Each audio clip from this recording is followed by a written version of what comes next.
Hello, everyone, and welcome back for our 6th episode of The Lost Tower of Ambrosia. Whoa! So, before we kick off this wonderful tower that helps everyone out and gives them special powers, we are going to go around the table and introduce ourselves. So, my name is Lucas, and my pronouns are he, him. Ben. Hi, my name is Ben. My pronouns are also he, him. Christina. Hi guys, I'm Christina. Pronouns are she, her. Trevor. I'm Trevor. My pronouns are he, him. Emma. Hi, I'm Emma. My pronouns are she, her. Okay, so if this is your first time here at the Lost Tower of Ambrosia, know that this game is a combination of 2 different indie TTRPGs. So the first one being You Are the Dungeon by Tracy Barnett. It is a fantastic single player, or you could play it multiplayer, honestly. TTRPG, it's a couple sheets, and it goes through and it helps you actually create this ever-evolving dungeon that consumes adventures that you set in. I do have a fancy live background. Thank you for noticing. The other part is a TTRPG that I myself and my spouse, Michelle, had created called Doom Dungeoneers. So in this, we are creating pretty straightforward adventures from rolling a lot of random stuff and it's like a loose system that I will go over. But the first part of this is we get our players to roll percentile to figure out an archetype for their character as they're building their characters live. So we're just going to quickly go around with that. So everyone roll a d10 and d10 percentile, and we will go around the table, and I will tell you what you got. I will just go with the same order. Ben, what did you get? 80. 80. Making me flip a page. Yeah. 80. We got. I think that's the highest ever rolled on a D100, by the way. A luxurious spinster. Ooh. Ah. Okay. Nice. Christina. Stay on that page. 84. 84. All right. We have a seeking pensioner. Okay. Trevor. Did I get 65 last time? Because I rolled 65 and it sounds familiar. I don't know. Let's see here. A prosperous lumineer. I don't think you got that one. Okay, I wasn't. I was, I forgot what I was last time. I do change them up whenever people Okay, roll good. that, then I add a new thing just so we don't have doubles. Ooh. Emma. All right, now go to the other end. 14. 14. Let's see here.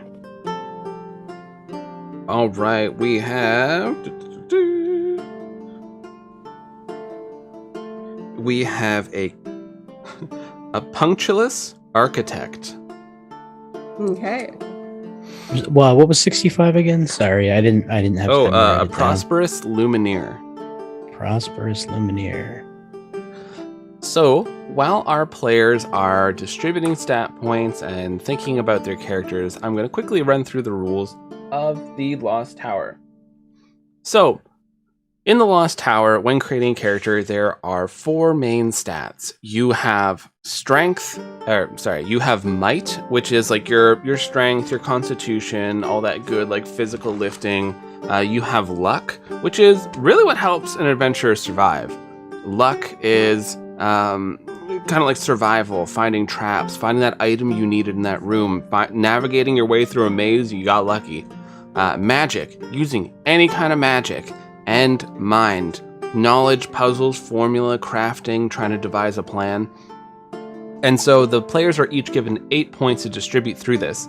And what they do for skills is they roll 1d12 whenever they're trying to do anything, and they add whatever stat is most appropriate to that skill, to that roll. So 1 to 6, it doesn't go as planned. Unfortunately, the roll goes bad.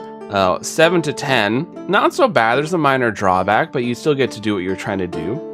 And 10 plus, flawless execution. So you might be thinking, well, Lucas, that makes it really hard for the players.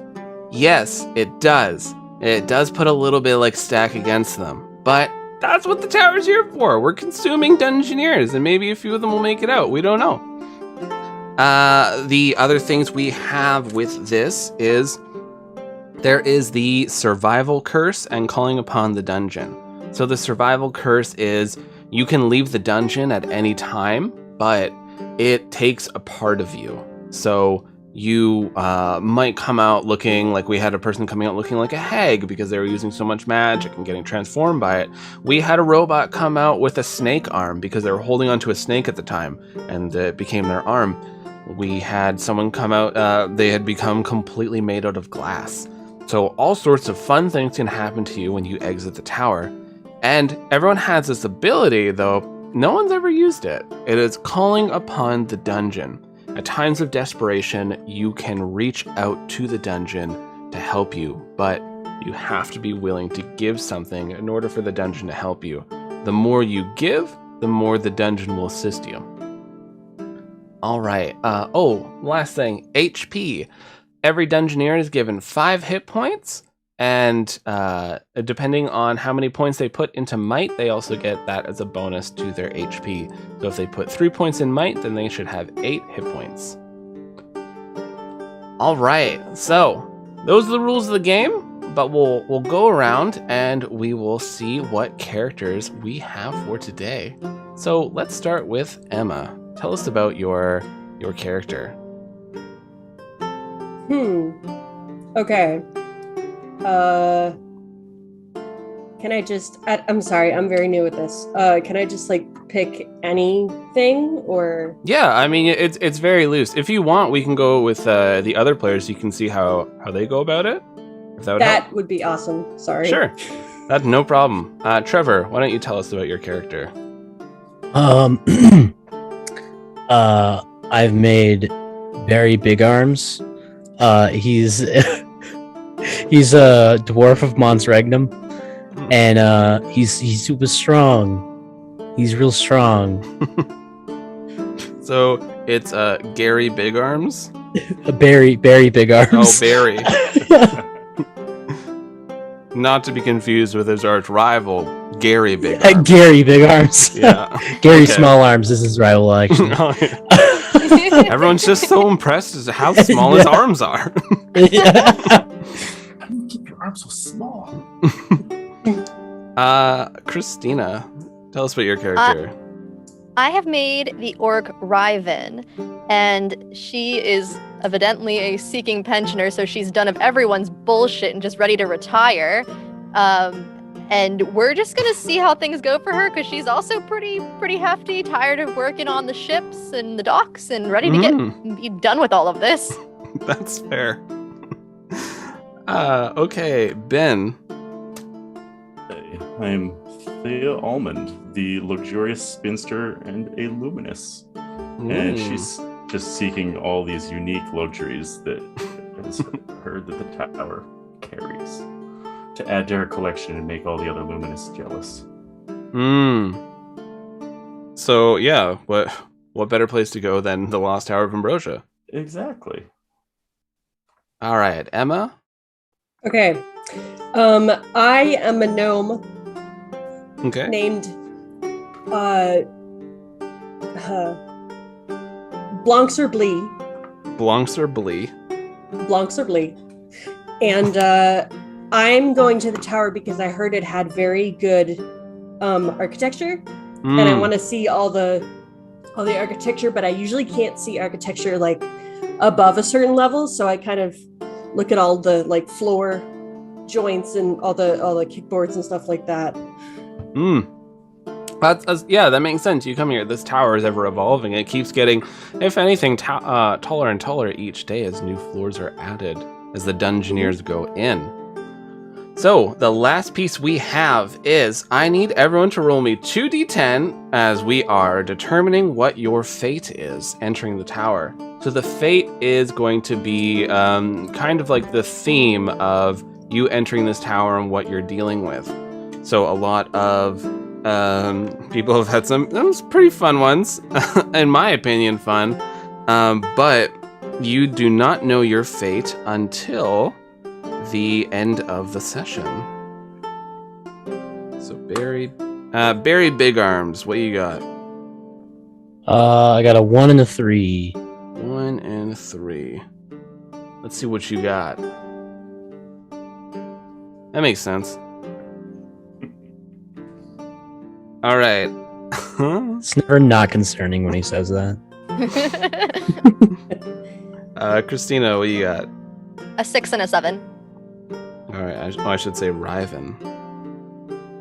6 and a 7.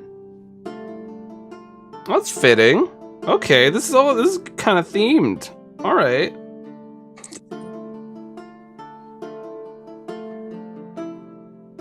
Emma. I got an 8 and Blonser. I got an 8 and a 10. 8 and a 10.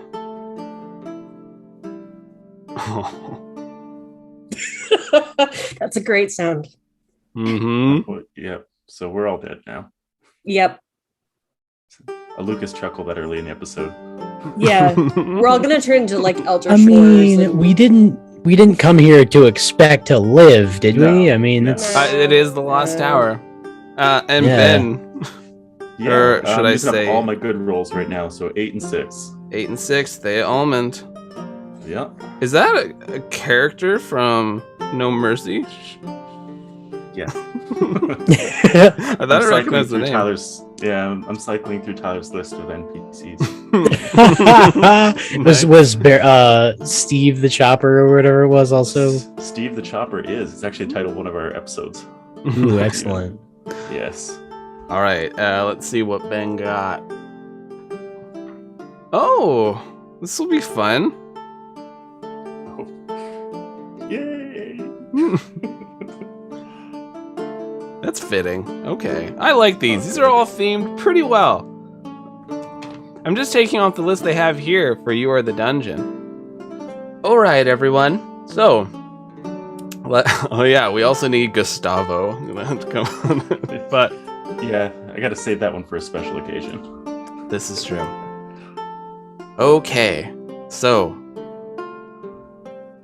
in the mysterious and ancient kingdom of the wilds, where beasts the size of houses roam and speak the common tongue, there exists a tower. This ivory white tower is composed of perfect brickwork that stretches up to the clouds. Flowers bloom around it, trees bend towards it, and animals seem attracted to it. A well-worn dirt path leads away from this pristine tower with no doors, towards a small town, the town of Hamtown. Hamtown is a charming and quiet town. It has grown since the tower began opening its doors once more, but since they're only open for 7 days every 5 years, the growth is a bit slow. Every 5 years, the Tower Festival is held. People gather from all over the tendrils. They trek their way through the hot deserts of the Golden Bazaars and enter the misty valley of the wilds. Following thin, winding paths, they make their way to Hamtown where the festival is underway. It is a merry gathering where everyone celebrates the Dungeoneers who would attempt the perils of the tower. There are grand feasts, music, and dancing, stalls, and wares from all over. Each morning of this 7-day festival is a solemn one. The Dungeoneers are led to the tower, following a smell of the most delectable pastries and finding that it's coming from the tower. People line each side of the pathway as the Dungeoneers make their way towards their fate. There, they are given a bag of supplies and sent in. The crowds disperse and gather at the end of the day to see who comes out of the tower. Then they repeat their festivities, knowing full well that they are sending people off to their dooms. They are sending people to feed the lost Tower of Ambrosia. Welcome, dear travelers. I do hope you enjoy your time. So the festival is underway, and it is the night before you're all going into the tower. There is all sorts of good stuff happening. People are just dancing around. There's food and drink everywhere. There's wares. You're being treated like royalty. Everyone's so excited for you to be here. We're going to go around and just tell me like something fun that your character is doing their last night before going into the tower. And we'll start with Thea Almond. Yes, Thea is wandering around through the town looking for unique luxuries, things that she hasn't added to her collection yet. Anything that's just different and unique and looks expensive, so she can bring it back and make all her other luminous friends jealous. Right. You're grabbing all these things. They're like, you can only buy it here, even though there might be other stalls. I don't know. They're like, oh, you look like a person who has good taste. Try this. And they pull this absolutely ridiculous looking vase that could never hold a plant, even if it tried. And you're like, I need one. Ooh, darling, that looks absolutely fabulous. I will take it. Perfect. What about Barry Big Arms? He's probably walking through and is currently perusing a stall that is selling knuckle dusters. Right. That makes sense. So there's this stall specifically for this. They're like, oh, you look like someone who likes to punch someone in the face with those fairly large arms. Oh, you'd be right. Well, look at our assortment of wares. There's these ones. They're made out of bread, so you can eat them while you're fighting. Or there are these ones. It's just live scorpions in a jar. Put them on your hands, though. No one's gonna want to fight you. You just tape them on, or how's that work? You just hope. You pray a little bit so that they don't stab you. We also sell anti-venom, if you're interested in this. Just in case, right? Yeah, of course.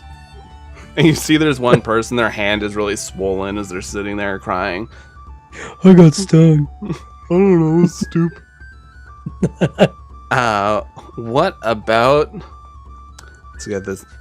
Blancser Blee.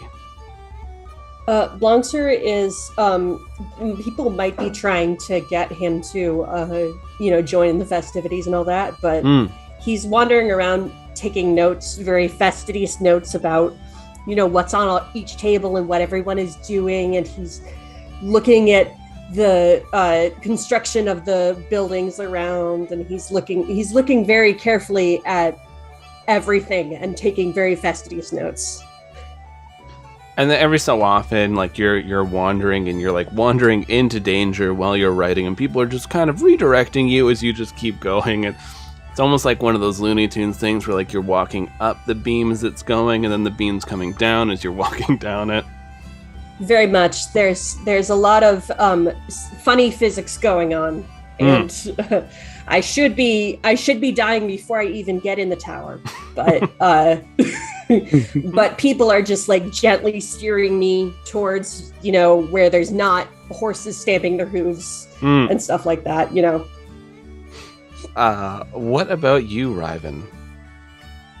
Riven is currently experiencing every single gourmet food that there is to be had. Like, if there is a gourmet style food that she has not had before, she is at that stall.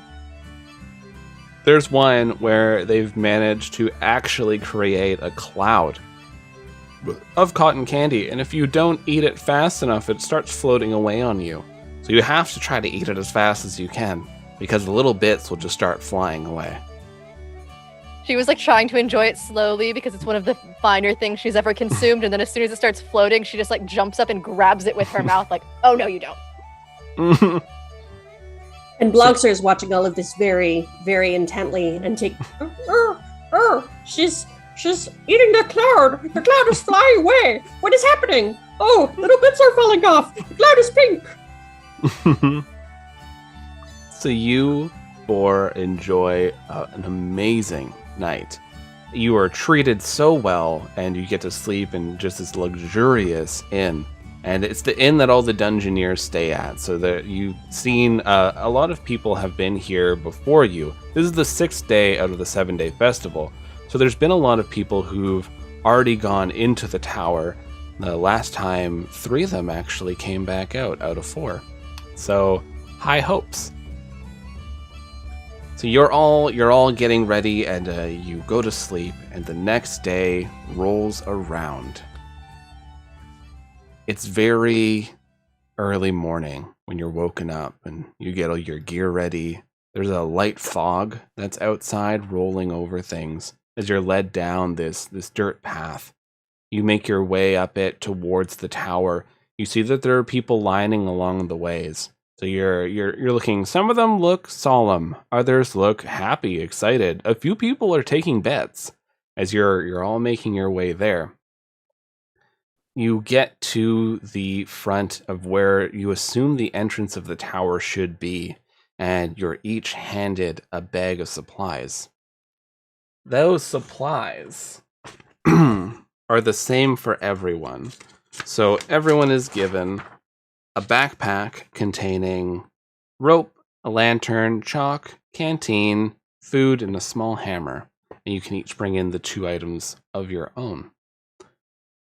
As you're standing there, this golden light starts forming up and then creating the outline of this large door. And everybody's watching as this light illuminates the area. It splits the fog away from it as these doors creak open, inviting you in to the Lost Tower.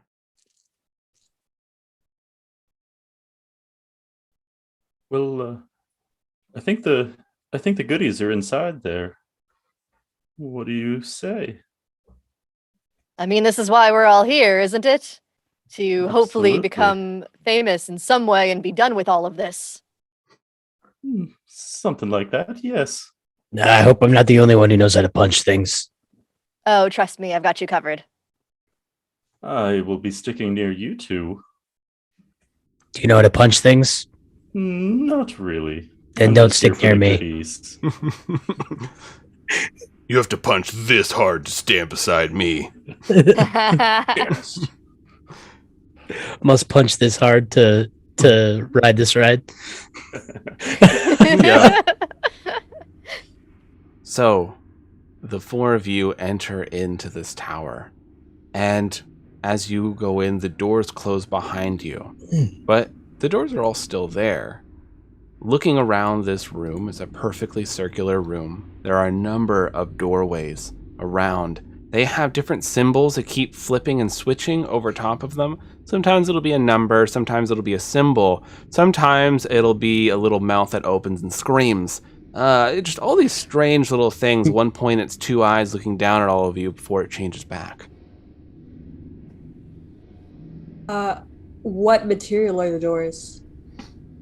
The doors behind you appear to be the same stone as the rest of the tower itself. The doorways that lead out, it's all just like open hallways. It just seems to lead into like a darkness. Oh, okay.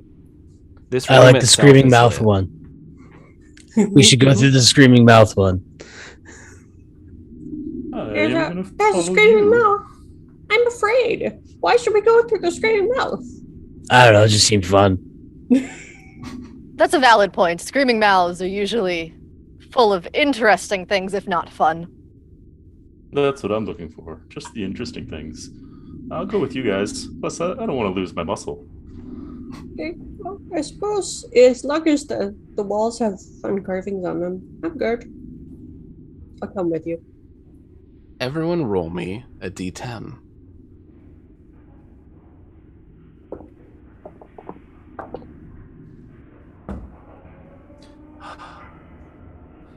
All right. What did each of you get? I got Go for it. I got a 5. 5. Okay. That's good. How about you, Ryven? 4. Okay. That's funny. Oh, Also good. concerning. Blunkser? 8. 8. Oh, that's a fun one. And Thea. I rolled a 9, so that's it for my good rolls tonight. Oh, nice. You get the new room. Ooh. Fancy. So while each of you are walking in this hallway, you're making small talk, you're chatting, and it's just a moment that happens to each of you. You look to the left, or you look down at maybe the carpet that you're walking on as you're going upstairs and going downstairs, and this hallway doesn't make a lot of sense. But eventually, looking around, all of you are separated. We will start off with Barry Big Arms. Excellent. Barry, you are strutting your stuff. You're really holding your arms out as far as you can, like just to really emphasize the fact that you got big arms. You are walking up these stairs, and the doorway opens up as you are looking in to a library. I'm not a real big fan of books, but I guess this will have to do. And he'll kind of walk up to the first table that's in front of him and that has books on it, and he'll just look and browse a couple of the covers, I guess. So you walk on over to these books, and you pick up the first one. It's like, how to tell if your paint really is dry with 200 easy steps. There's another one like the joy of watching a plant grow. And you set that one down, you pick up the last one, and it says, why you can't just punch all your problems away. He tosses that one. No, I can punch all my problems away. Roll me a luck. Oh no. Oh no. Here we go. Oh yeah, 12. So you 11 plus 1. throw this book, and this hand catches it, this 3-fingered hand, and it's like this peach-colored skin as it's bringing it back down behind this bookcase, and something starts crawling over. You see a librarian. Now, these creatures have long 3-fingered hands. They have 4 legs that are kind of like a spider's, like they go up and go down, but it's all just skin. And their head itself is a long willowy tube that's bent over, and there's just teeth that are all set in around this tube. And it looks over at you, Barry. I'm sorry, sir, but please do not throw the books in the library. You're gross. What do you want? I am a librarian. How can I assist you? I don't know. I was looking for something cool. Looks all pretty lame, though. Oh, you want something cool? Come with us. Yeah, sure. All right, cool. So you start following the librarian, and you see there are tons of them in here. They're crawling up these massive bookshelves, putting books away, reorganizing books. You see that there are larger librarians reading to smaller librarians, reading them, these books. And every so often, a few of them are watching you go by with their eyeless heads as you're strutting your stuff through this library. And you get to this door where it says, do not enter, warning. And then there's like a number of locks that are set up to it. There's something cool in here. Oh, it says don't enter. Why would I go in? Oh. It's all right if you're afraid. I'm not afraid. What do you mean afraid? Get out of here. So the librarian starts reaching up and slowly unlocking the locks, and we will move over to Blancser. Hi. All right, Blancser, you said you got an 8? Yes. All right. You are walking up these stairs and you lose everyone, and you don't notice at first because you keep taking notes about like trying to figure out the dimensions of this tower. If you went up, down, left, like you keep going, like I should have been out of this tower long ago. And you keep going, and it starts getting increasingly warmer and warmer. And as you're finally going in through this doorway, this like golden glow is being shone up as you look in this room, and it is all this bubbling liquid gold. There's small platforms here and there, and you see there is a mirror that looks shoddily repaired in the center of the room. I will. Is there like a platform that I can stand on, like at the entrance of the room, and Yeah. kind of look over the side and at the, I guess, molten gold, and it. Oh dear! It looks very hot. I don't like hot. And how far is the nearest platform? It's a jump you could make. If you messed it up, it's bad news bears, but it's probably like 2.5, 3 feet. Okay. What do I see if I turn around and look back out the door? You do see the doorway. Okay. Could I go back out? Is it stairs like I was just coming up, or? They are different stairs. They're now stairs going up instead of the other stairs that you were going.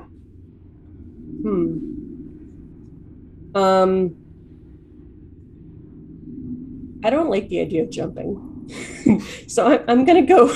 I'm gonna go up the stairs. So you nope out of this room.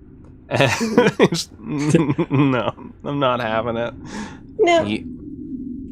You're marching up these stairs determined, and you can hear this very soft piano music playing as you're marching, making your way up these stairs, and you enter into a room where there is a number of pews that are set up, and you can see at the end of this room there are 4 coffins. You look to the left, and there's a number of amazing oil-painted portraits of people that came through here. And roll me a mind. Okay, that's just a D12? Yeah, right? D12, and then add your mind. Was I supposed to come up with stats? You had 8 points to put between the 4 skills. Oh, okay. Then I think yeah, okay. So I'm gonna say I have a +2 in mind. So 10 + 2 is 12. You're looking at the portraits, and a number of them are from people who've been going into the tower this past week. You've been making note of individuals who've been going in and those who have been coming out. And all the people are here in these portraits. One of the portraits stands out to you. It's lined in this golden frame, and it is this knight. She's singing into this microphone. It looks very, very ornate. The frame around it. Okay, I'm gonna go closer to that picture and look at the frame. I just want to see if it's like beaten or carved or Yeah. Like what it's made out of. I'm gonna poke it. Sure. Mm-hmm. You go up, and what are you poking it with? Just your finger? Just my finger. Okay. So you go up and you see this frame, and you reach up to poke it, and roll me a luck. Okay. Ooh, I rolled a 12, and I put 3 in luck, so 15. That's good. So you you reach up and you are almost about to touch the frame, and you just notice at the last second that the frame, the gold of it, is reaching out to touch you. And you pull your finger back at the last second. Oh, that's strange. Why is it doing that? Does anything happen when I pull my finger back? Or does it just like go back to being looking inert? It looks like it's still slowly sliming out towards you. And it doesn't seem like the frame itself is getting any smaller. Just the gold is still pouring out of it now. Okay, I think I'm going to back up from that frame.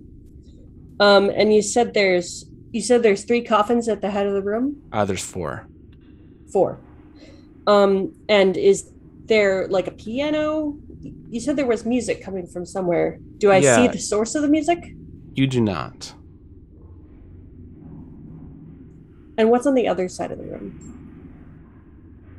So there is just a number of pews, the doorway that you came through, these portraits, and the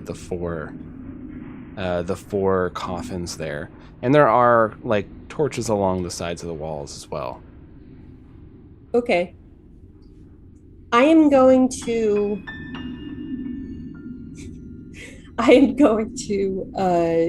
slowly approach the coffins, just sort of listening as I get there, and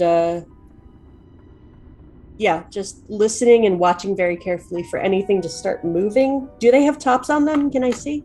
They are all open. As you are making your way towards the coffin, the first one you see has the title on it, Blunkser Lee. And we will go over to Riven. So, Riven. Yes. You are marching up these stairs, and you don't know where the hell everyone else went. You don't know if they might have just left the damn tower. You're not sure. But as you're marching up, you enter into this next area. The doorway opens, and you see that there are hedges that are grown almost all the way up to the ceiling. It appears that you are in Hedge Maze. What a coincidence. That's what I thought was going to happen. I was like, I'm pretty sure I know exactly why you said that's funny. Yeah. All right, so I enter in this area, and there's a bunch of hedges. Is it open on the top? Yes. Okay. And how tall are the hedges compared to me? Probably like 2.5 feet taller than you. Okay.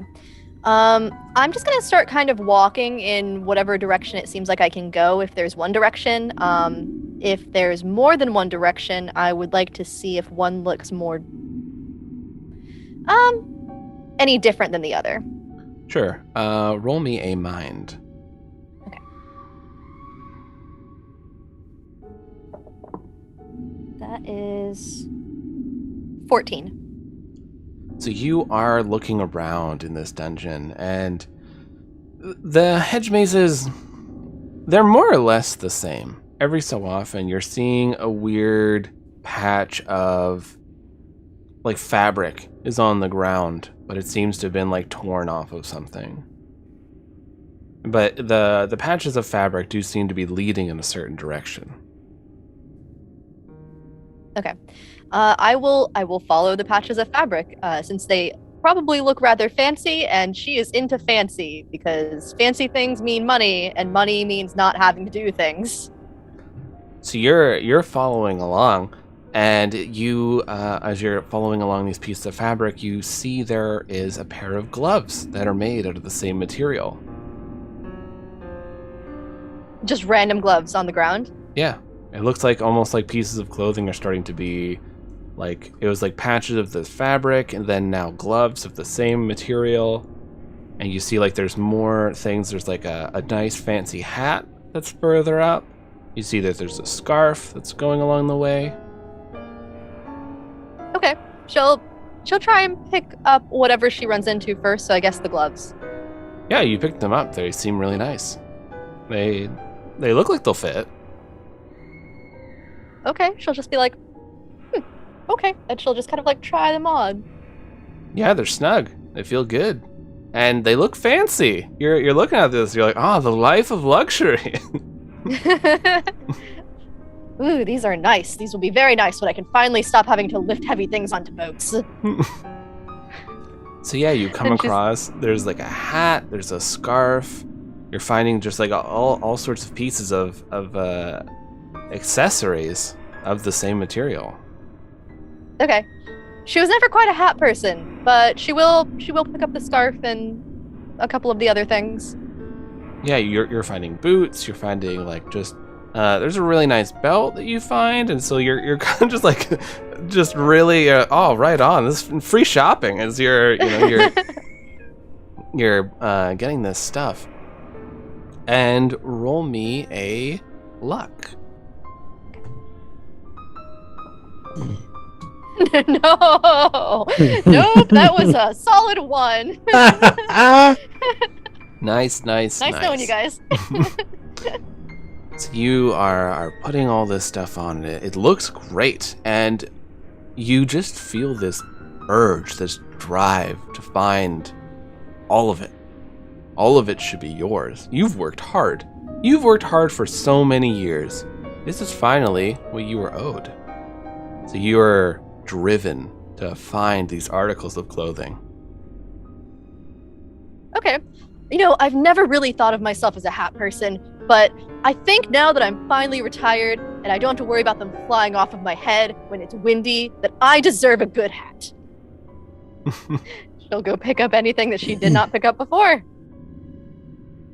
So you're collecting this clothing, like you're reaching over, you pick up the hat and you put it on as you're walking past, and these eyes are watching you from the hedges as you're marching forward, just looking at all these newly acquired goods.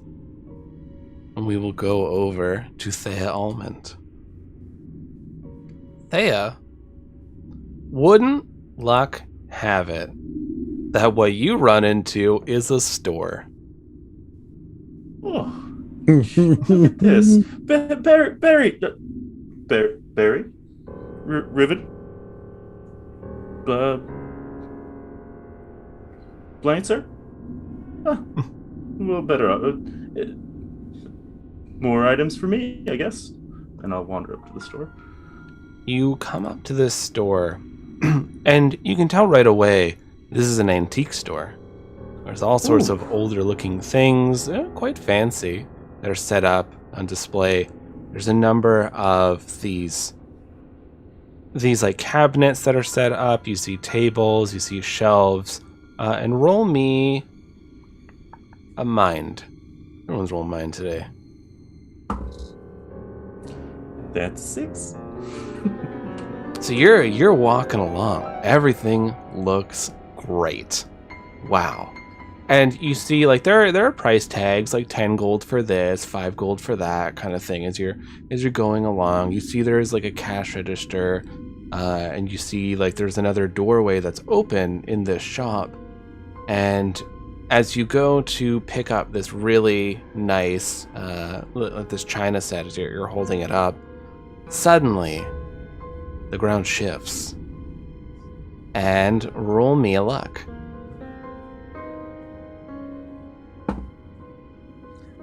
That's a 7. So you suddenly feel the ground shift and gravity changes. You are flying towards the ceiling, and everything else is too. You see there are like these cups that are coming your way. There's old cutlery, like all sorts of things are flinging and flying. You, like, a couple says like this, like, world's greatest knives. like they hit right on like either side of your head, which you're grateful that didn't stab right into you. But this pot does come and it hits like right onto your knee. The thing that you failed to notice that you notice now is it seems like the cabinets, the shelves, the tables, everything seems to be nailed to the floor to keep it there. But you yourself take 1 point of harm as these items are just raining down on you. Oh, wow.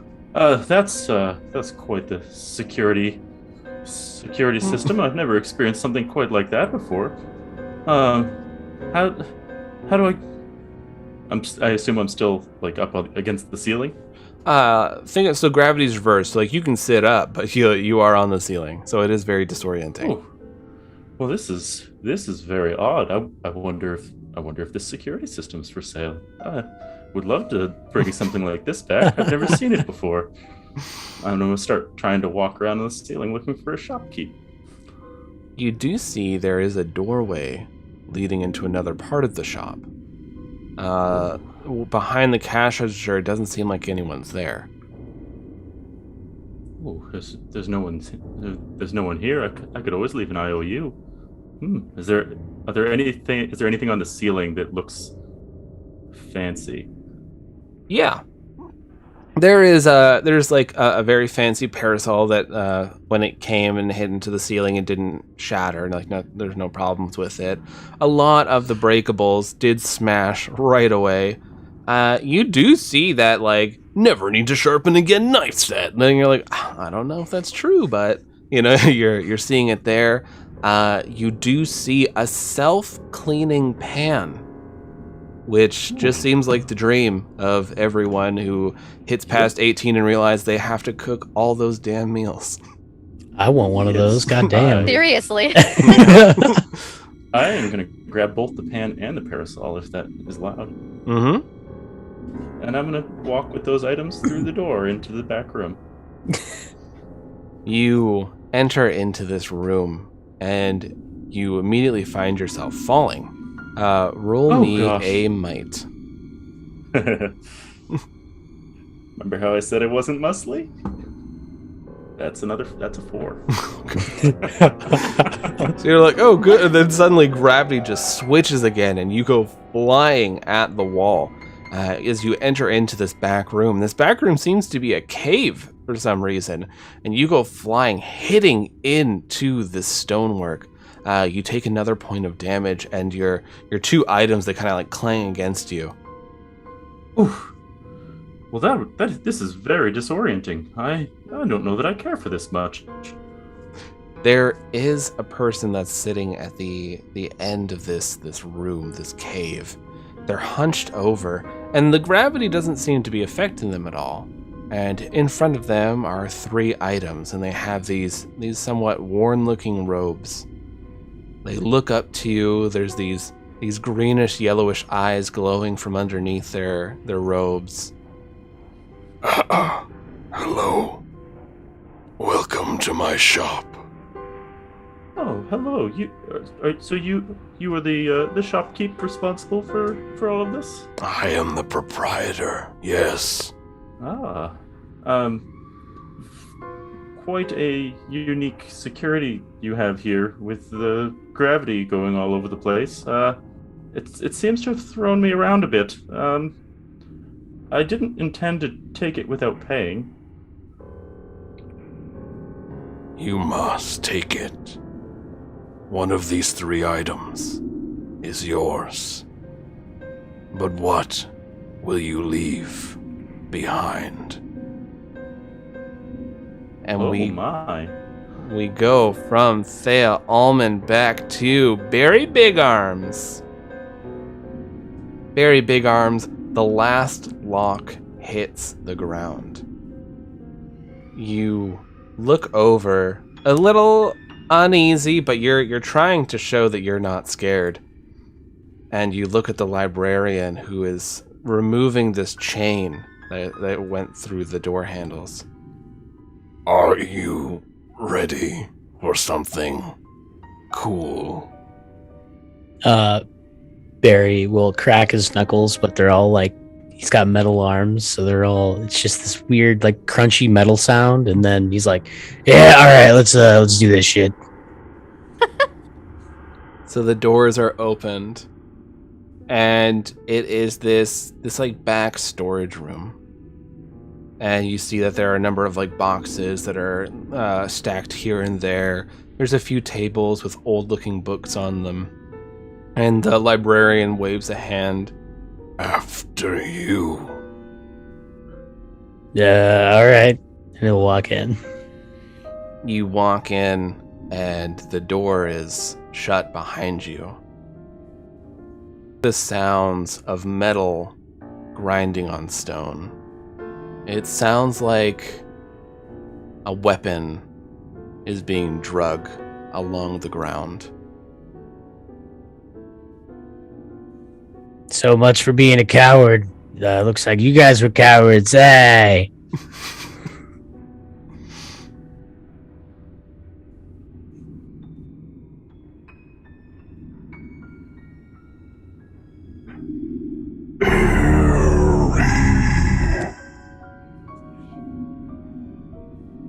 Come out and play. I mean, I'm not the one hiding, so I don't know what you're talking about. You watch as this figure steps around a pile of boxes. They're about 7.5 feet tall.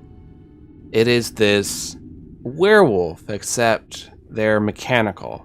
They're constructed out of this bronze.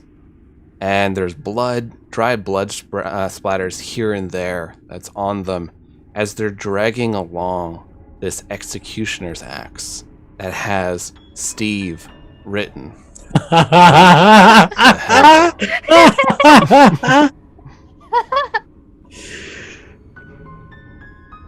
So, what, are you gonna try and kill me or something?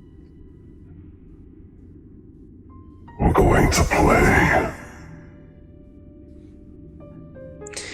Alright, and Barry reaches into his bag, both fists into his bag, and when he withdraws them, he is wearing the scorpion knuckle dusters, which is one of the items that I wrote down. So jizz scorpions Yeah. they're clinging to your fists as you're holding them up.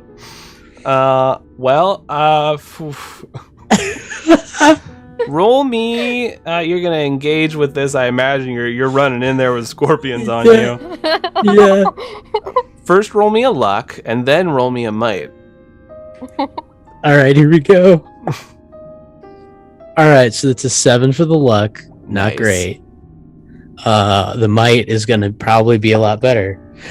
I jinxed myself. I really jinxed myself. That's a 6 with that's a +5, and I rolled a 1, so that's a 6. Oh, I thought you got a 6 plus 5. No.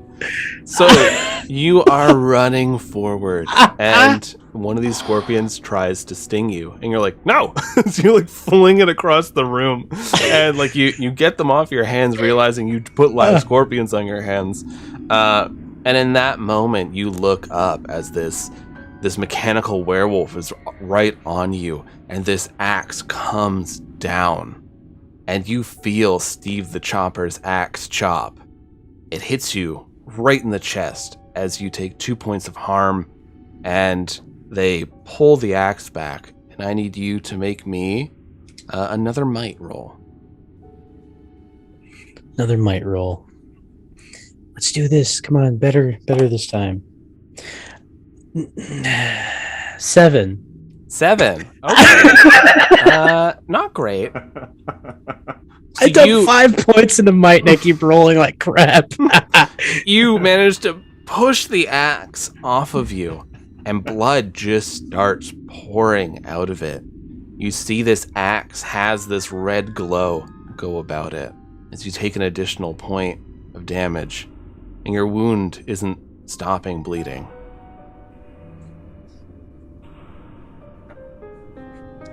So what would you like to do as this? It looks like the werewolf's just gearing up. It's like, all right, this dwarf's just standing here. He reaches into his bag again and pulls out the bread knuckle dusters. Take a bite. Exactly. So you're gonna eat these bread knuckle dusters. I'm guessing you're gonna eat one, punch with the other. Yep, exactly. All right, I like it. It's good to have a nice snack. You know, you need carbs when you're being really active. Yeah, so roll me a might. All right, here we go. Come on. Anything better. 15. There you go. So this creature was rearing up to attack you again, and you just punch them with this bread. And they weren't expecting that, because who would? So you just hit this werewolf right across the face as it stumbles backwards, its axe slamming into the ground. This glow seems to be growing even greater. And then you take a bite of the other one. Pretty good.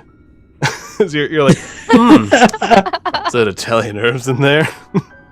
Ooh, sourdough. That was nice. And this werewolf is now like, you can hear the metal grinding. It looks up. Its eyes are now glowing the same red as the axe. What are you doing, Barry Big Arms? He's gonna try and take the axe from him. Okay. Yeah, roll might. All right, here we go. 8. 8? Okay. Yeah. So you rush over there. You grab onto this axe handle. You're pulling it from this werewolf. You manage to rip the axe out of the werewolf's hands. Haha! You're the victor now. Who's got the weapon? The werewolf still has many weapons as a werewolf. It bites down onto you. And you take another point of harm as you feel these just serrated teeth bite and rip out. You have more of this blood flowing. This axe is glowing an even brighter red as this werewolf just looks like it's being put into a fervor. But now you got that axe. Hell yeah. He's gonna try and take its head off with the axe. Okay. Roll me that. Come on. I dumped all my points into one thing and it's not doing very well. Well, not all my points. 15 again. Yay! There you go. You bring that axe down. And Steve did make a comment that it usually takes a couple tries. So your axe sinks in and you rip it out because you got such a high thing. So you rip the axe out, no problem. There are these sparks that are shooting out as this werewolf looks in pain. Roll me a luck. Luck check. 4. All right. You are bleeding a lot, and it's a ridiculous amount as your blood is going down. You do notice as your blood is hitting the axe seems to be growing stronger, but you feel a little bit faint. As you've lost a fair amount of blood. You rear up the axe again as the werewolf stands up to its full height and then just slashes down across you. You didn't have enough time to bring the axe up because you were looking at what was happening as well as feeling a little woozy. Take another 2 harm as it slashes across your chest. You feel yourself just kind of like stumble back a bit, but that axe is glowing. It's looking real good. Ooh. My health is looking not real good, but that's fine. All right, yeah, he's gonna go for just a straight down the middle. All right, yeah, roll me that swing. mic. Just straight up brawling. 11. So you take this axe and Not rolling slam great it. at all. You cut its lower jaw off as you're bringing the axe down, and now it just has this upper jaw, as like the lower jaw like clatters down near you, and it's looking rough. This machine is like just falling apart where it stands as it's trying to move towards you. Roll me a magic check and roll me a luck. Oh boy. Well, let's see how that goes. All right, magic is a 9. Okay. Luck, let's hope luck is good. That's a 4. Oh, very big. I rolled so well when I was on last time, and now I'm rolling like garbage. Been in the same Discord too long. It's bleeding in. Power. I've had the bastard curse for the longest time, man. It's all right. You have this axe, you're trying to bring it up, you're not feeling very good at all. Your blood is just like pouring down onto the floor. This werewolf takes your head and slams it into the wall As you're dazed, you take another 2 harm as you're looking around, but you feel this energy from the axe, and it's glowing very bright. You feel just this vigor come through you. Like if you swing it now, you can do something pretty damn fancy. I want to make an attack with it, but at the same time, I'm gonna call on the tower for help. Okay. Offering his own power, his own physical prowess, a portion of his own physical prowess in exchange for some kind of help. All right. So you're calling upon this tower, and you feel your body get like a little drained as it's pulling from you. How much of your might do you want to give it? We'll do 2 points. So you feel some of your strength leave your body, and you look at your wounds that just weren't stopping gushing blood. And you watch as metal starts forming over your chest. Ooh, I like that. And now you have like this like metallic carapace over your abdomen. Hell yeah. I'm down with that. All right. Swing that axe. Don't roll a with 1. Yeah, I was gonna with the now 3 might. So come on, let's do this. Do not. Oh no.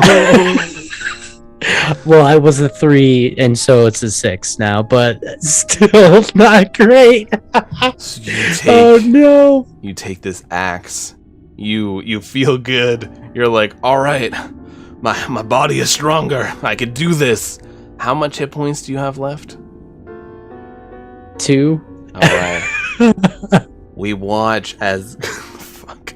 We watch as very big arms.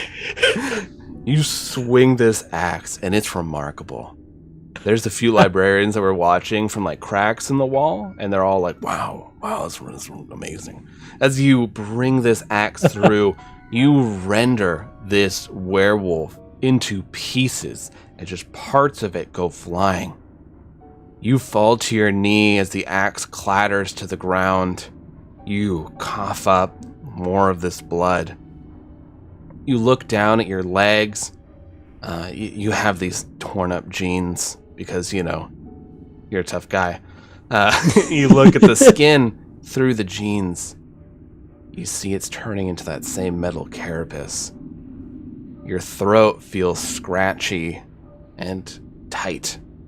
As you hold up your hands, they're no longer that argentum, the metal given to the dwarves of Mons Regnum. It's this brass, much like the werewolf. You look at your clawed hands. As you look around this room, you pick up the axe and you start to drag it.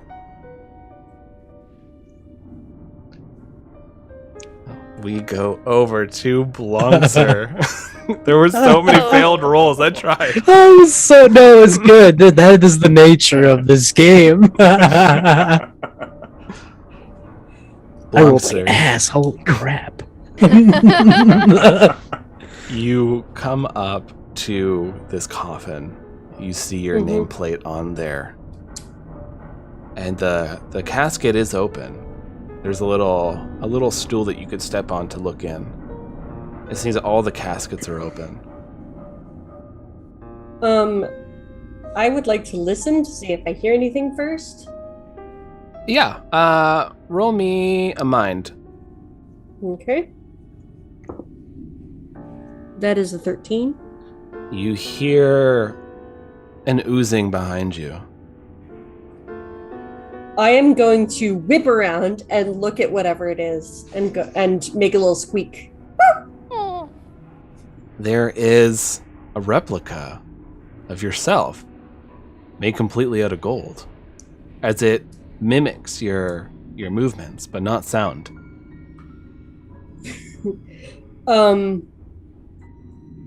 I am going to try to like back up, so I put the coffin between me and the me made out of gold. And yeah, go ahead. My goal is to like get away from this thing because I cannot fight. I'm not a fighter.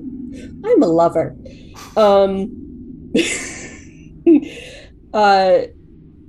So I'm going to put the coffin between the creature and me, and I just have this image of like, the thing where you try to go around one side and somebody else like comes around that side and you're like, oh, okay, I'm going around this side, and the other one, yeah. So I think we're totally doing that. Roll me a luck. Okay.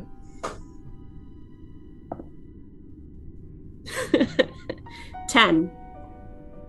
So you go to the other side of this coffin, you go one way, and the liquid gold you oozes and forms back up and looks at you. You go the other way, oozes, forms back up. You look at the coffin that's in front of you, and you see there's a lever there.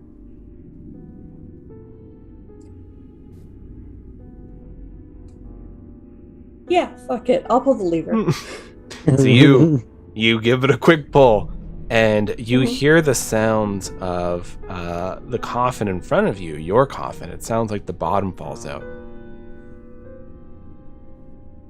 Oh.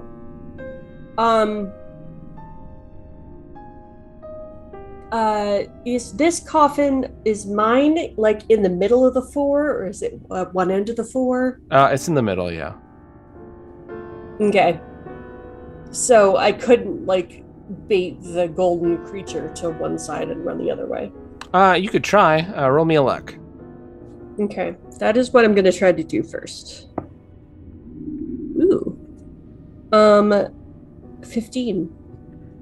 So you quickly run to one end, then skid, go to the other, then do it again, and this gold you is like glooping up back and forth, and then it expects you to go to the other side, so it gloops up and goes over there, but you are making your way to this coffin. You look down in it, and it's like a hole that you could just dive in. Yeah, I'm gonna dive in that coffin. So you dive into this hole. Roll me a d10. Okay. I got a 7. Ooh. That's interesting. Okay. So you jump into this coffin. You feel yourself falling. And there's like dirt and everything around you. There's like you see roots are going through the ground as you find yourself in like this earthen tunnel. You're kind of like crawling on your hands and knees, trying to get away. You can hear the sounds of the gold being behind you. You still have some distance, though. And roll me a might check. Okay. 10. So one of the roots tries to reach out and grab your leg, but you slip your leg away from it. And now you see the roots are starting to move towards you while you're in this earthen tunnel. Cool. Is the tunnel... So the tunnel's horizontal, so I'm actually crawling. Yeah. Okay. I am going to just keep going forward. I assume the golden creature jumped in after me. Yeah. You can also hear it behind you. Okay, so I'm just gonna keep crawling, maybe crawl a bit faster if I can. All right, roll me a might.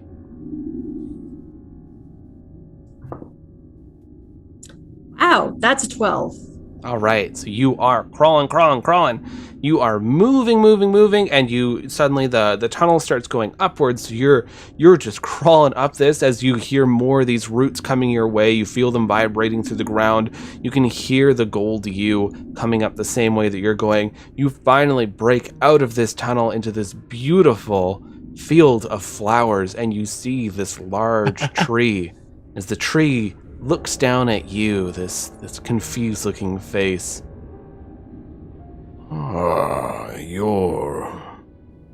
You're not a kobold. as soon as it talks, I'm gonna squeak again. Squeak. Maybe I'm- you are. I'm running. I'm crawling as fast as I can. Are you friendly? Yes. Is Okay. someone chasing you? Yes, there's a gold person chasing me. A person made out of gold. Oh. Quickly climb up my trunk. I will keep this gold being away from you. Oh, thank you. And I will do just that. I will climb up the trunk.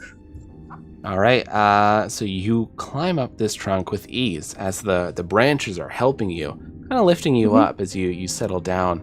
You watch this gold version of you come and like pop out of the hole, looking around, and these roots just start slamming down, ripping it apart. Pieces of gold are flinging and flying everywhere.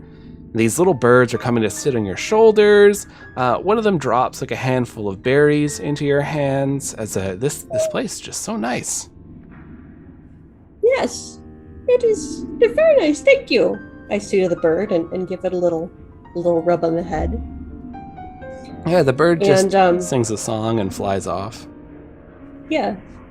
Are they real birds or are they mechanical birds? They seem to be real. Okay. I'm going to look at the berries. Do I recognize them in any way? No, you do not. Okay. I'll carefully squish one in my finger, so I have like a berry squished in my palm, Yeah, and then take a little bit and just like taste. it's very sweet. I'm gonna wait a few seconds, see if anything happens. You seem okay. Okay. Then I'm gonna eat the rest of the berries. So you're hungry. chowing down on these berries, and this face forms in another part of the branches. Where are you from? I don't remember a gnome being here. There was an elf and a kobold in a luminous. Oh, well, I came in from I'm originally from Candlekeep, and I came in because I wanted to find some nice architecture. This tower seems very well made. Where is the tower, by the way? There does not seem to be a tower around. I thought it was in a tower. We're in the tower, but this is a safe floor. Safe for friends. Oh, I like it here. Yeah, so I came in to the tower and there were 3 other people with me. There was a dwarf, I think, and an orc, and a luminous. Oh, well, perhaps we can get them here. Maybe. I mean, I don't know them that well. If we could find them though, that would be nice. Roll me I don't like being alone. Roll me a magic check and a might check. Okay. Okay. Wow. So magic is 2. And might is 10. No, sorry, that's 12. I'm sorry, I'm rolling a d12, right? No. You like it here. It's so nice. It's really nice, actually. It's so nice you could see yourself being here. This is as good a place as any to kind of kick back and relax. Like, why not? Yeah. You work really hard. How many books have you written at this point? Like, you've been hard at work. And you feel good. But you felt for a second a little bit drowsy, and you just kind of like shake it off. And you go and you scratch your face a little bit and look down at your hand, and it's green. You see there are green, like darker green veins going along your hand. Oh, that's interesting. I'm going to, I'm just gonna say that it's not my writing hand, so I'm gonna pull out my notebook and write little notes as I'm looking at the veins. Just very academic about the whole thing. Do not worry about being alone. I am here to keep you company. That's really nice. Thank you. You helped me. I'm very, very glad. So you are sketching along and writing details. This green gnome with these veins starting to form up their face as you're writing along. And we are going to go over to Riven. Hi. Riven, you look great. You are decked out. You've managed to actually find a mirror. Who'd have thought there would be a mirror here in a hedge maze, but you found it. You found the one. And you're looking at your new outfit. You were never able to wear these kind of clothing, like working constantly like, on these ships. And it's just finally your time. I deserve to look this good. I deserve to look this good all the time. I don't know why I wasn't able to look this good before, but this is exactly what I should do from now on. And she's gonna like kind of twirl around in front of the mirror and just kind of like look at herself up and down and just like observe herself, but also out of the corner of her eye, she's keeping an eye out on the hedges and anything else that's going on. Roll me a mind.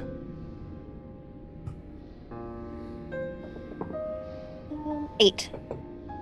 So you're twirling around, looking good. You're trying to keep an eye out. It's a little bit hard because you keep seeing yourself, and it's fantastic. And you do see there are some beings. They're crawling out of the hedges.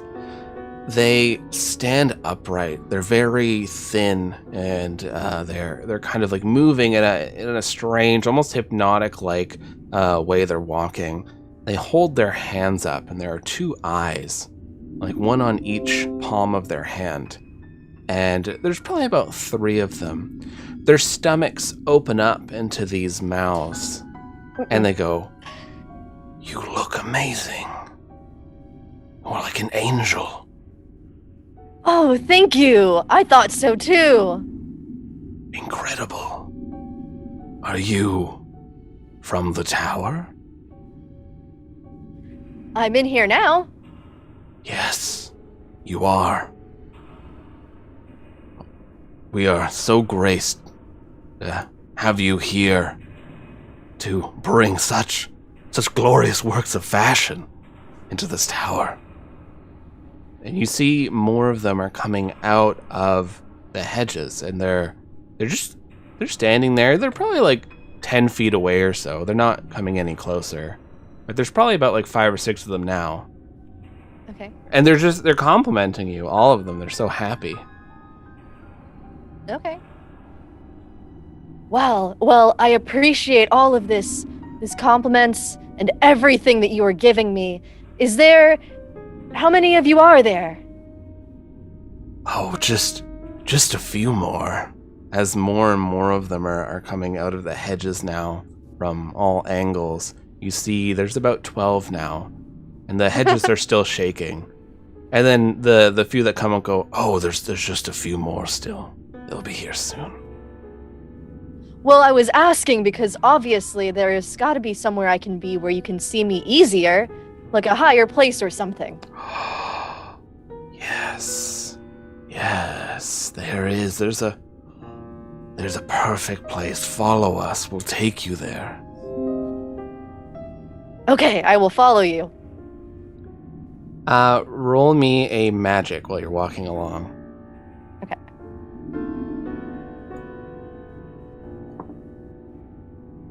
Seven.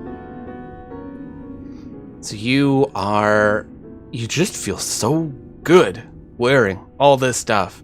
And you're trying to keep an eye on how many of them are. There's now about 15 of them. The hedges are still shaking as they're leading you this entourage of strange beings.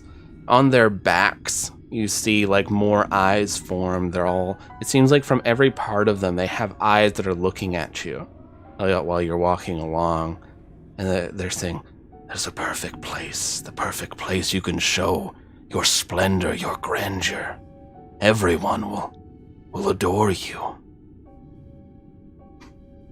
I'm so glad that there's place here surrounded by hedges for exactly that.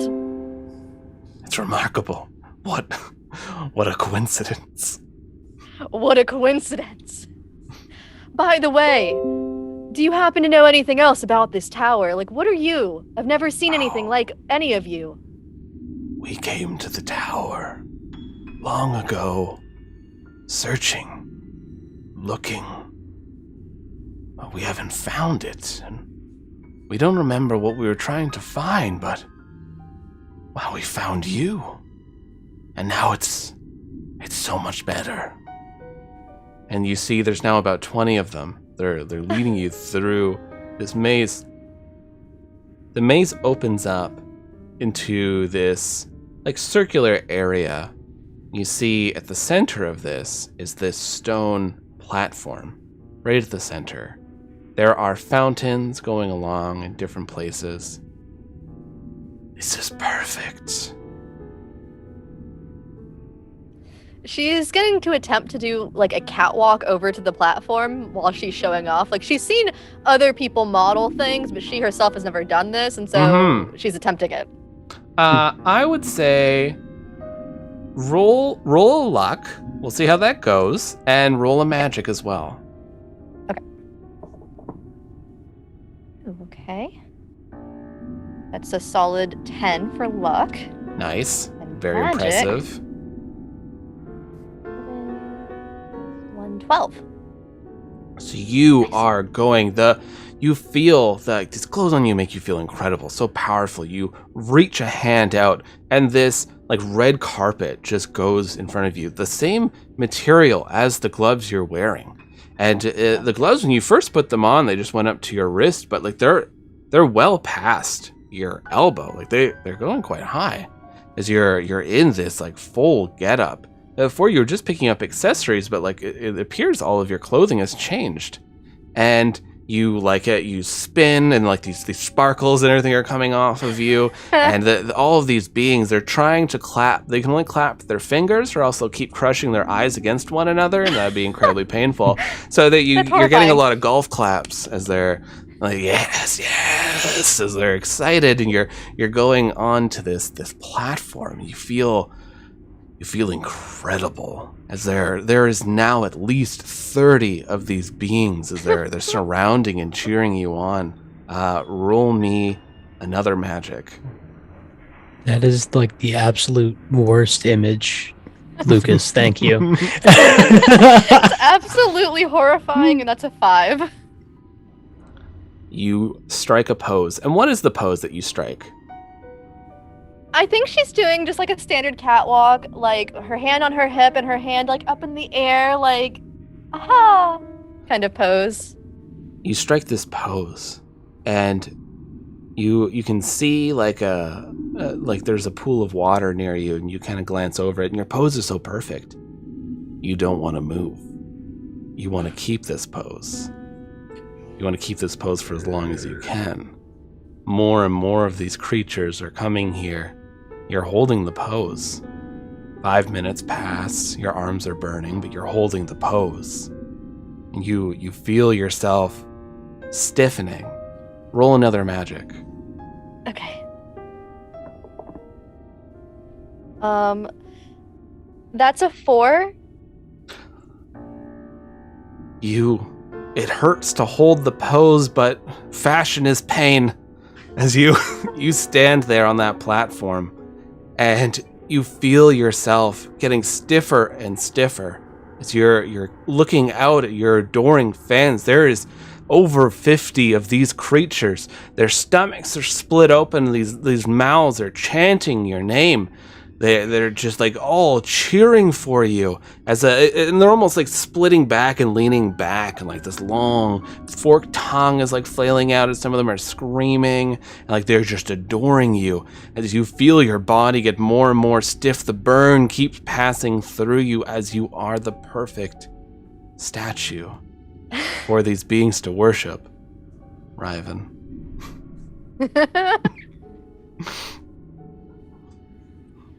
The almond.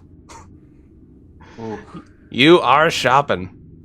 But I'm is it ever shopping. just shopping? Even in my normal campaigns, I never let my players just shop. I always make something happen. Last time, my players ended up having to fight a skeleton named Bonesaw. So, let's Here shop. comes Bonesaw. You look down at these 3 items that are in front of this robed individual. The green, yellow, glowing eyes are looking at you. There is a number of like coins and everything scattered around them. They don't seem to be affected by the gravity at all. You see there is a gnarled hand is one of the 3 items. You see there is a bag of teeth is another one of them. And you look at the 3rd item, and it looks like a mask that looks too real, like people's skin. And you feel this compulsion wash over you as the gravity rights itself. You fall to the ground. Roll me a might to catch yourself. That's a 3. The element. Grace was... You buy beautiful and graceful objects, but you yourself are not not that graceful. No. You crash onto the ground, taking another point of harm, but you land right in front of these 3 items, and you feel yourself like kind of almost forced to sit up. This being is staring at you with these glowing eyes. You must buy 1. Oh, my darling, what can you tell me about these? What it looks like, this one looks like a hand and teeth and a very realistic mask. What can you tell me about these things? This hand is the hand of a famous pianist. They arrived at my shop and wanted the greatest piano, and I made them leave one of their hands to have it. These teeth, I'm not sure where I got them. It's a bag of teeth. Are you the Tooth Fairy? Maybe. Is that where I've been? I do leave my shop too often. And this face, oh, this face, once belonged to a being that was strong enough to take control of the tower. How devious.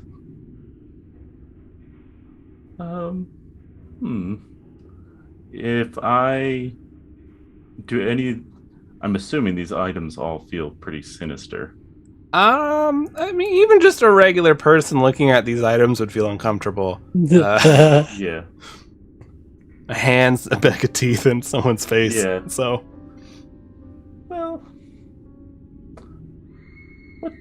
Well, what do you want from me? You said I'd have to give something to take something. What do you need? What is important to you?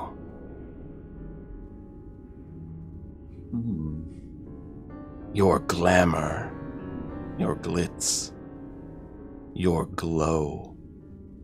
I want your light. Are you sure you don't want this fancy bottle of cognac?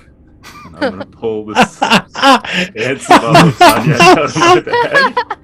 they Let's have a look drink. they look at the bottle and they think about it for a second, and then They shake their head and they hand it back to you. Oh, it's very rare. I can offer you a spot of Cointreau to think this through. Oh yes, please, if you have. And they pour a glass for each of you. It's delicious. It burns a little bit, but that orange flavor is so nice, especially in these dank, weird shopkeeper caves. It's always tastes a little bit better. What else can you offer me if not your glow? I want something important. Something important.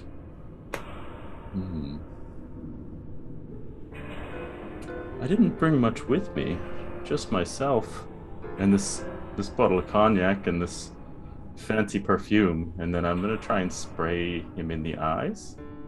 Nice. Roll me a luck. Okay. That's an 8, and that's because I have a 4 in it. All right. So you take this perfume. I have this fancy perfume, and you spray it, and it gets right in their eyes. And like, oh my, what the hell? The scent is amazing, but this burns. As they're flailing, they slap your perfume away from you. You see the bottle shatter, but temporarily the shopkeeper is blind, and you do have a parasol and a self-cleaning frying pan. Which I am going to take and leave if I can. So you are quickly rushing out, and there's the room is shaking, and the gravity starts to shift, but you're more aware of it. So roll me a might to catch yourself. And that's a 5. So you're like, I know what to do. It's going to the left. No, it's going to the right. You just go and slam right into the cave wall. I misjudged that. Ow. This being, they stand up, they take this bag of teeth, and they start pouring it in their hands. And you watch as the teeth click into their skin all over their hand. As they're starting to move towards you. So you took the point of harm for falling. Yeah, I'm looking quite bloodied. I want your glow. Back, foul beast. And I'm gonna try and just like a quick burst of magic out of my hands to push them away. For sure. Roll magic. Yeah. The way I'm rolling, I'm expecting a 4. Oh, 13. So this creature is blinded. They're holding out this tooth-covered hand, and you blast them backwards, and they go stumbling, sort of head over heels, falling onto the ground. And they're trying to get themselves up, but you have a moment now. I am going to try and exit the shop again. You go into the main part of the shop, exiting this cave. You're running along the side of the wall, trying to get to the door. And the weirdest thing happens. This disco music starts up, and you can't stop dancing. Oh man, this beat slaps. You're dancing your way to the door. Yeah. As you're like going, you're doing a little bit of moonwalk. I don't have any disco music. They'll shut me down. But you're moving. And roll me a magic as you're trying to deal with this. That's a 1 for a 3. Oh no. You stop what you're doing and give in to the dance. You are dancing. You're like spin around, you're hitting things, you're with this frying pan, just like hell yeah. You like splashed like there was like ink that was somewhere, you hit it with the frying pan. The frying pan cleans the ink right off. You're like, fantastic product. You're swinging it. And you were so distracted with dancing that you turn around mid-dance, and you're still dancing while watching this. So it's a weird image of like a person going like, "Oh no, what's about to happen here?" You should really lead with the music. This being comes in. They have this skin mask on as they're walking in, one hand covered in teeth. The other, it looks like the dead hand has replaced their own as they're coming in. I need your glow.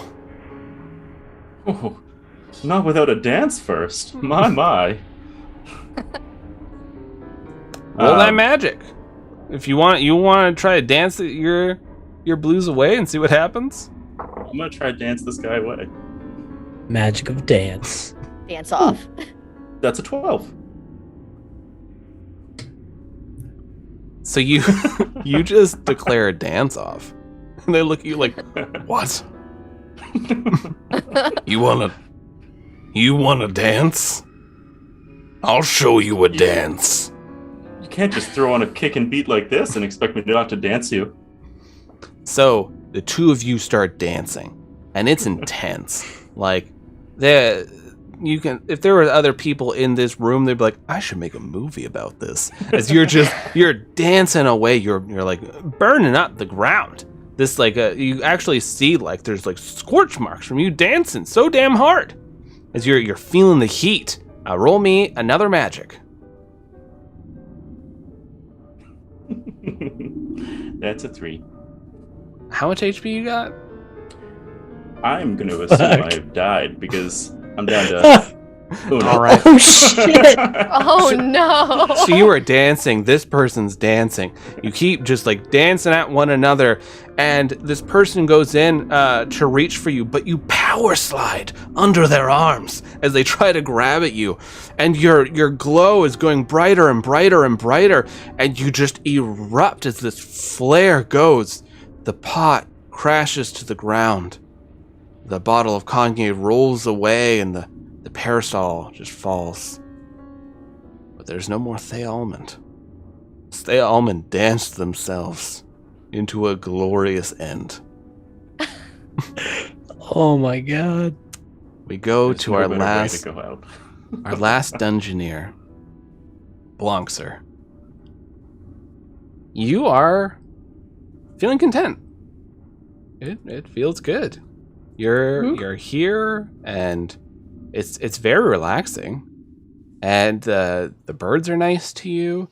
The grain has progressed all over your body, but you're not worried. Roll me a might and roll me a magic.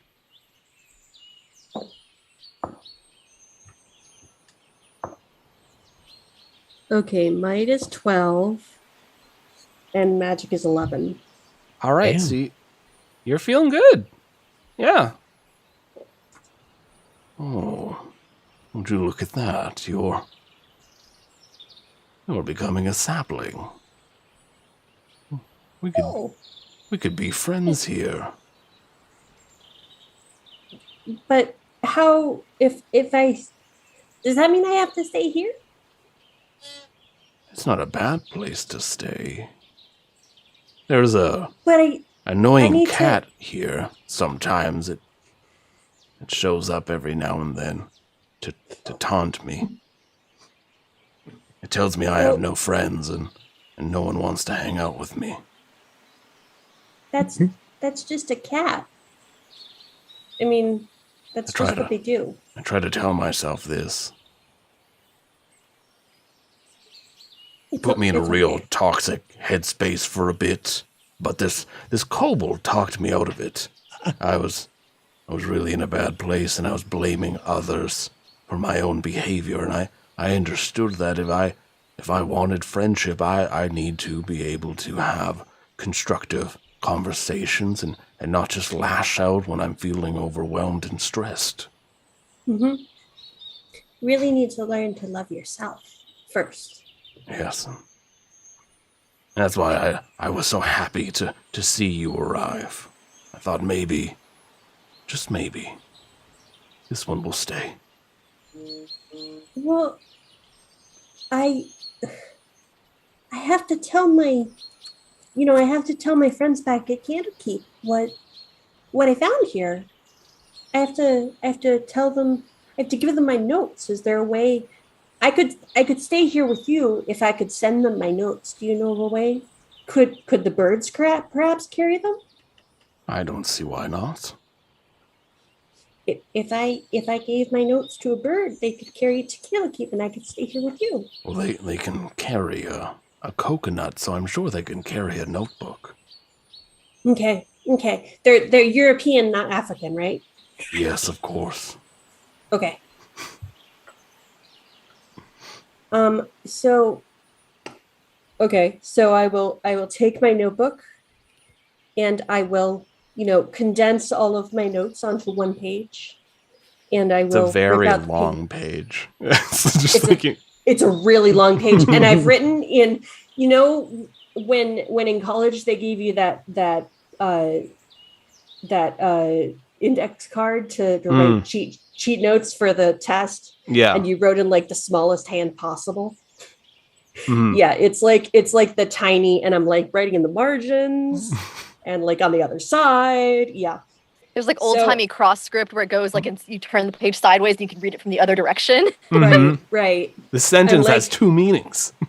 Yes, you can write it frontwards and backwards, and it means something different. And I take the one page and I roll it up very carefully, and I'm going to hand it to one of the little birds. I assume there's a little bird on my shoulder. Yeah. I'm going to hand the paper to the little bird and say, "Can you take this? Can you take this to Keep?" Yeah, and the bird nods. Okay, thank you. And I'm gonna give him the paper, and he's gonna fly away with the paper. Okay, now I can stay here. Do I need to? What do I need to do? Well, you're going to need proper sunlight and water. Here, there's water just right near me. Okay, so could I just go like right over there, and I point to a spot, a little bit away out of his canopy so that I can get sunlight and stuff. Yes, I'm going to go over. So how far up? Sorry, do you are you okay giving in to this magical effect? I like the idea of knowing what's going on in every part of the tower. Mm-hmm. You'll definitely feel connected. Yeah, because I have like a root system. And this guy seems so sad to not have a friend. And I mean, I know what it's like it's hard making friends for me too, because I'm this tiny little gnome with like big, like bottle glasses, and I walk around taking notes about everything, and I'm very shy. So I know what it's like not having a friend. So I'm going to stay here.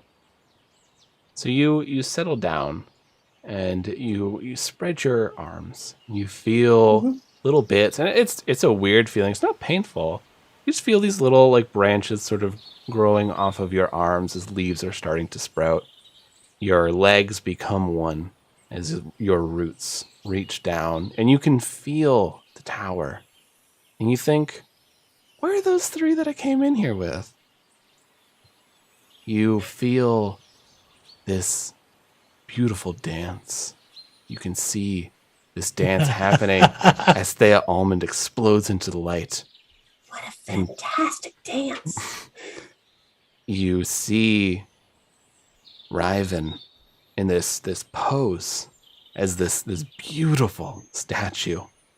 And everyone, there's well over 100 of these creatures just cheering and praising at this statue.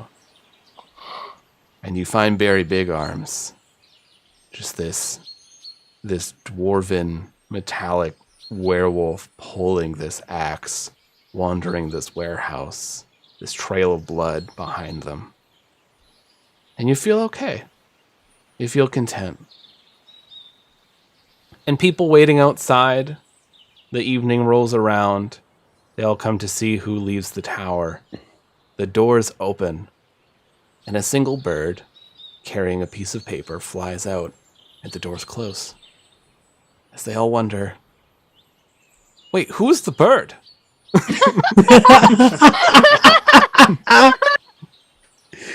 Oh my god. All right. You did it.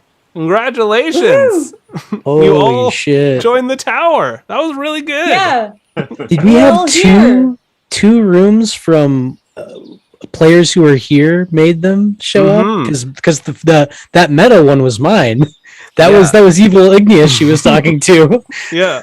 So there's the tree room that showed up. There is the lava room, which players created, and the antique store was also a player created room. Oh So shit! Okay. Visited 3 player created rooms, and we are still going to have one more episode of this season of Lost Tower before we take a short break. We have another show going for 5 to 7 episodes or so, and then Lost Tower is going to come on back.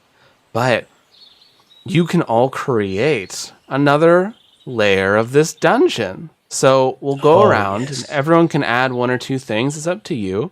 And this, as you see, these rooms can have whatever you want in them. So you can really go wild with what you want in this room. So let's start off with Ben. Ben, what do you want to put on the 10th floor? Ooh. Well, I really liked the dance. That was pretty great. How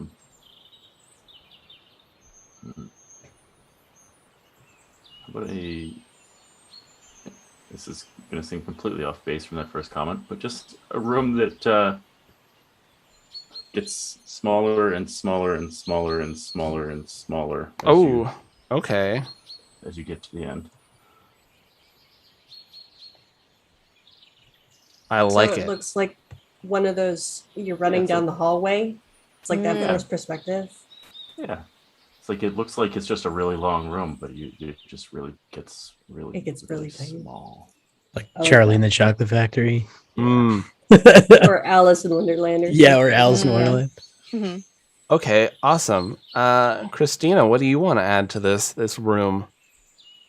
I was thinking, I don't think there's anything that's like mechanical in nature, like specifically about a room. So maybe something with like conveyor belts or gears.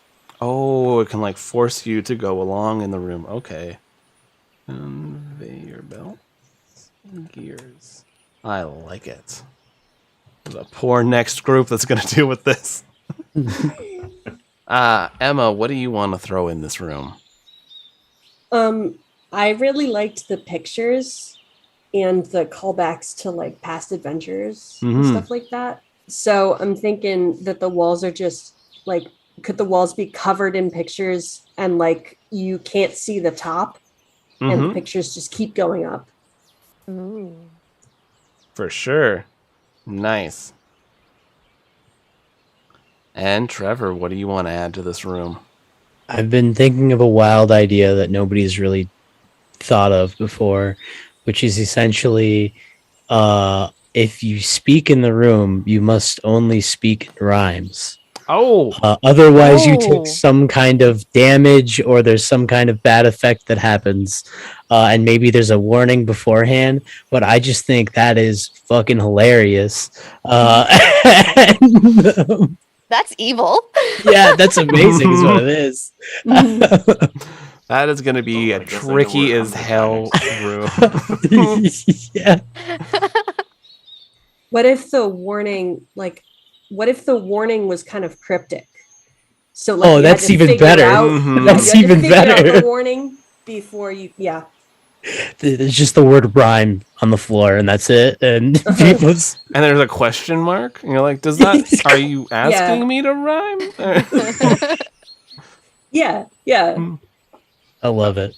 Awesome. All right. So we have this next floor that everyone's going to be dealing with. Do you each want to know your fates that you encountered? Oh yes. Oh yeah. Absolutely.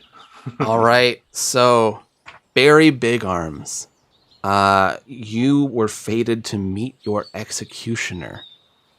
So I figured, what better axe to use than of the mournful executioner? So good. That was wonderful. That was really good. Yeah. Riven, your fate was to be the center of attention. Oh my And gosh. You did just that. Excellent. Blonxer Blee, you were to be haunted by gold. And you got it crushed and killed. So that's good. Yeah. Thea Almond, you were to be possessed by greed. So you were managing to fight it off, but you did not fight the dance. But you fought off the items. Yeah, they went into the dungeon possessed by greed already. So Yes. The dance was pretty epic. Yeah, that was yeah. good. Body parts are a little quite what Thea's looking for. Yeah, I mean, they offer their own good little flavors. They would have given you What a if bonus. The hand had like all the nails were painted in like really fancy. And the acrylic nails added on for like the length, so they can do an even fancier thing on there. It's super nice. And the Big bling, long. the little gems glued on and stuff. The big long curly ones. Was that the face of Christina's character who had escaped the dungeon or In the overcame portrait it? with a microphone, I was like, Yes. I have to hide my face because I do not have a poker face. I was like, I'm just gonna hide myself. Oh, I was already like big shit-eating grin as soon as he showed the room that I was that I had made. I was like, oh yes. Oh, that was great. Thank you all for joining us. We're just going to go around the table. If anyone has any plugs, recommendations, anything like that, and then we will say goodbye. But I have been your DM tonight. You can find me. I run the Ballad of the Seven Dice Twitter.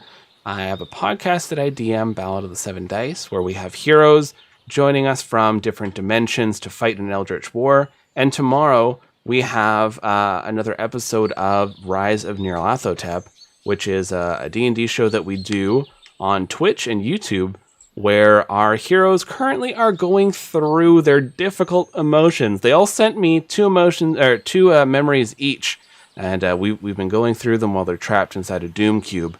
And it's a story about adventurers who just coincidentally got dragged into dealing with the Cult of True Chaos as they're gathering powerful artifact masks. And now they also have a blade called the Dark Blade. And it talks to them, and it's super rad and edgy. But yes, my recommendation is for you to check out the Tunnels podcast. They are an audio drama. It is a little rough starting off in the beginning for it, but it does improve quite a bit as it goes on. And it's just a really interesting story they have, that there's these tunnels that are built underneath this small town, and there are like monsters lurking in it, and nobody really knows their origins. And it's a lot of fun. So check out that audio drama. Trevor. I'm Trevor. I don't really have anything going on. I mean, there might be some projects later on in the future, but yeah, that's what I do. But for recommendations, I guess if I'm going to throw it out there, go ahead and listen to Backwater Bastards. I will stand for the bastards every chance I get. So. Very good show. They are the group that can banter like no other. Emma. Hi, I'm Emma. I guess if you want to talk to me, I'm Lupine Vendetta on Discord. If you're out on the Discord, any Discord ever. But otherwise, you can find me on a small dinghy in the middle of the Atlantic Ocean. Which means not. You can't find me on that one. And if we're doing recommendations, which I really love, I guess I'd have to recommend, I don't know, I think you probably recommend the Lovelies all the time. But let me just recommend the Lovely Craftians podcast. It's really fun. They play Call of Cthulhu. It's all women. And I'm a tiny bit biased because they're good friends of mine. But yeah, it's just really fun. And they are in their third season. Sorry, I'm losing it. And they are yeah, they're playing some people, some really regular people in like the city of Future Chicago right now. It's pretty crazy, and it's just really fun. And so check out the Lovely Craftians. Yeah, highly recommend them. Fantastic. They're the One Call of Cthulhu show I'm always up to date on. Christina. Hi, everyone. I'm Christina. If you want to find me anywhere on social media, I'm pretty much at Greekachu everywhere. Or in any Discords you find me, you'll probably see my name as Greekachu too. I am involved in quite a few things right now. Every Wednesday at 7 p.m. Eastern Standard Time, I am playing Stassi, your favorite pumpkin spice loving high elf, over on the Adventures in Astery stream. It's going pretty much every Wednesday until I believe November 11th, give or take a couple days if I got that date right. And then I'm also part of the Agents and Damned podcast. So every other Friday, we have a new episode that comes out. I play Wintera Dark Knight over there, your favorite meat-eating protector of the forest.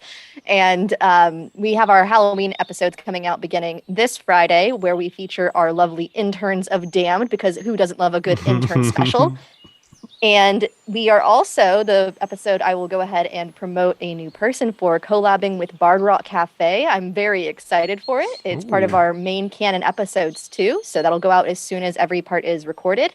And I'm so excited to see what ends up happening for them, since their character came over onto our show and got to meet their fate from the Deck of Many Things. So very exciting. They're a very good show, very funny. They have constant wild magic surges because every player gets wild magic when you roll a 1 or a 20, and then anytime anyone casts magic. So I highly recommend checking out Bard Rock Cafe. That's fantastic. I've actually listened to Bard Rock Cafe. It's a lot of fun. Oh, yeah. And Ben. Hey, I'm Ben. I am part of the No Mercy podcast. We release bi-weekly on Tuesdays, so shameless plug. I've also lately been listening to Cheaper by the Dungeon. Oh my God, they are Okay. a great podcast. If you guys haven't checked them out yet, absolutely give them a listen. They run a really nice show, and I don't want to spoil too much, but they're a hoot. So I feel like musicals. Oh, yes, yeah. their musical episodes are top notch, and I can't imagine how much production goes into building that, because that seems like a monumental effort that I would not try and undertake myself. Every Christmas, They do I a go through wonderful all their job. Christmas musicals.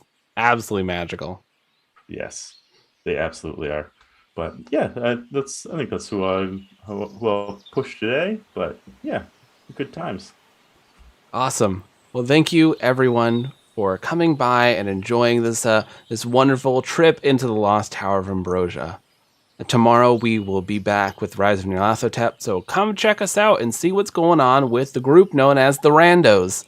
And we will be back with the finale of this season of Lost Tower on the 18th. So definitely come by and see what happens. All right, everyone. Until next time, bye now. Bye. Bye.